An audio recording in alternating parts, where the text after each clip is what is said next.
চাপ তো ছিল। আমি ধরেন একটা আরটিভি একটা চ্যানেলে অনেকদিন ধরে প্রোগ্রাম করেছি।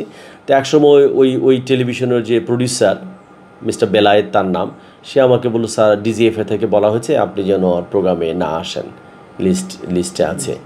তো আমাকে কয়েকদিন বলেছে একটু থাকেন, আমি আবার জানাবো। তারপরে সে 1-1.5 মাস পরে আবার ফোনে যোগাযোগ করলো যে না, তারা করছে না, আমাকে গো সিগন্যাল দিচ্ছে না।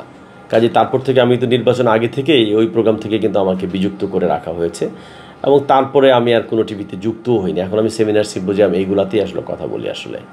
তো এইটাতে আমি নিজেই একটা বড় ভিকটিম, আমি যেটা মনে করি যে ওই প্রোগ্রাম থেকে আমাকে বিযুক্ত করা হয়েছে।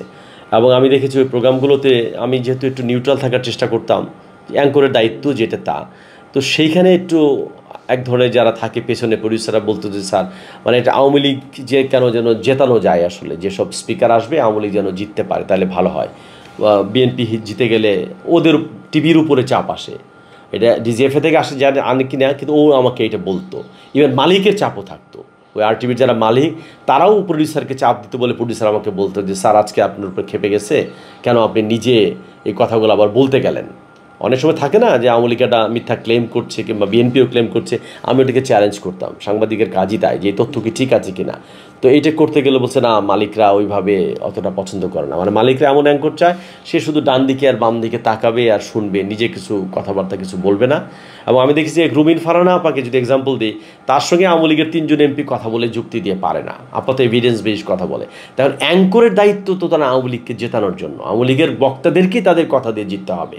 তো সেটা তারা পারতো না, এবং যে প্রশ্নই করা হতো তারা পাশ কাটিয়ে অন্য, এটা আওয়ামী লীগের মধ্যে বিএনপির মধ্যে টকশোগুলোতে ঠিক পিন পয়েন্ট প্রশ্নের উত্তর তারা দিতে রাজি হতো না, ঘুরিয়ে ঘুরিয়ে তাদের দলীয় বন্দনা স্থাপকতা এইগুলো করতো। আবার যখন টিভি যখন অফ হতো মাঝখানে বিরতির সময়, বলছে এইগুলো বলেন কেন, প্রশ্ন তো করি একটা, বলছে না এগুলো আমাদের নেতা নেত্রীরা দেখে তো, ওরা চায় জিতে আসতে হবে।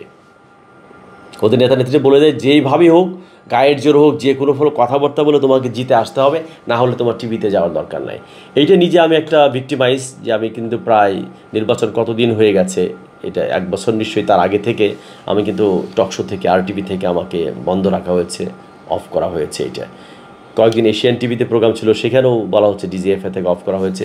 আরেকটা যেটা ঘটেছিল, বিদেশ যাওয়ার সময় হঠাৎ এয়ারপোর্টে আমাকে একটু ওই ইমিগ্রেশন ক্রস করার সময় বললো যে স্যার, এই খুব সম্মানের সঙ্গে পুলিশ বললো যে স্যার একটু থামেন, আমাদের সিনিয়র পুলিশ অফিসার আপনার সঙ্গে কথা বললো। তো আমাকে নিয়ে ওই সিনিয়র অফিসারের সঙ্গে একটু কথা বলানো হলো, কি হলো না হলো আমি জানি না, যে কেন, নিশ্চয়ই কোনো তালিকা আমার নাম টাম দেখেছে।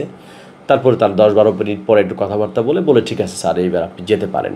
এই দুটো ঘটনা আমার কাছে মনে হয়েছে যে আমি সরাসরি নিজে এটা মাঝে মধ্যে আমাকে ফোন দিত, ডিজিএফআই পরিচয় দিয়ে, এসবি পরিচয় দিয়ে, বিশেষ করে এসবি পরিচয় দিয়ে ফোন দিত, ফোন দিয়ে খোঁজখবর নিত, বাড়ি কোথায়, কী করেন। ইভেন আমার বোন জামালপুরে যিনি আছেন, তিনি স্কুলে চাকরি করেন, তাকেও ফোন দিত। তো ওরা একটু ভয় পেয়ে যেত, প্যানিক, কেন দিচ্ছে।